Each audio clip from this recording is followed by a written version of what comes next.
Bismillahirrahmanirrahim. Assalamualaikum, salam sejahtera dan salam Malaysia Madani. Kembali lagi bersama saya Adina Husna, kru dari tim TV PSS SMK Seri Aman. Pada hari ini sekolah kami mengadakan majlis Ihya Ramadan dan majlis khatam Al-Quran. Mari kita saksikan, jom.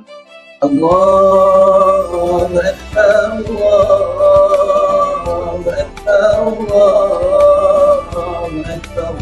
La ilaha illallah, Allahu Akbar, Allahu Akbar, walillahil hamd.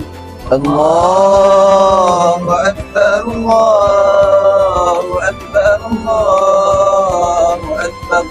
La ilaha illallah, Allahu Akbar, Allahu Akbar, walillahil hamd.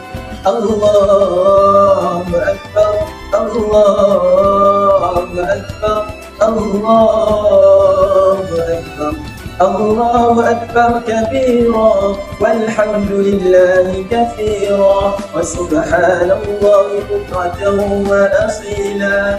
La ilaha illallah wa la na'budu illa iyyahu mukhlisina lahu-d-din walau karihal kafirun.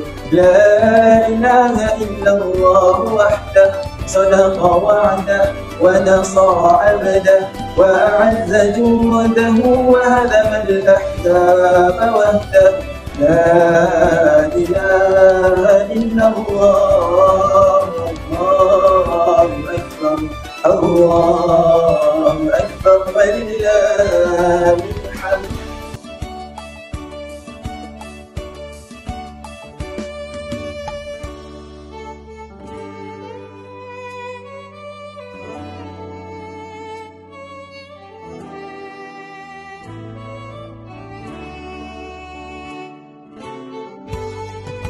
Hai, Assalamualaikum. Saya Muhammad Irfan Haziq, wartawan dari tim TV PSS SMK Seri Aman.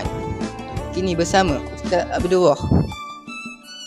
Saya mempunyai beberapa soalan yang ingin diberi kepada Ustaz, iaitu apakah kesan kepada pelajar apabila diadakan program tadarus Al-Quran sepanjang bulan Ramadan?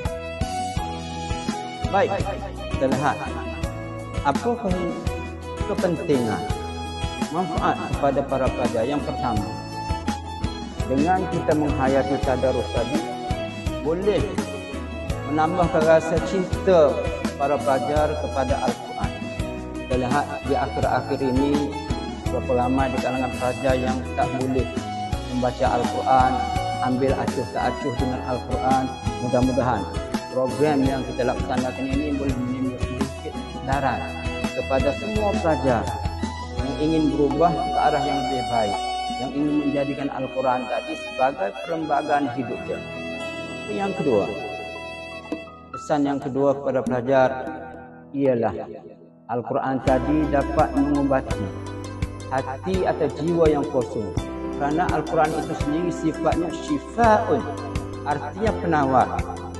Dengan ini berakhirnya majlis penutup Ihya Ramadan dan majlis khatam Al-Quran. Dengan ini tamatlah sudah liputan pada hari ini. Saya ingin mengucapkan ribuan terima kasih kepada yang menonton.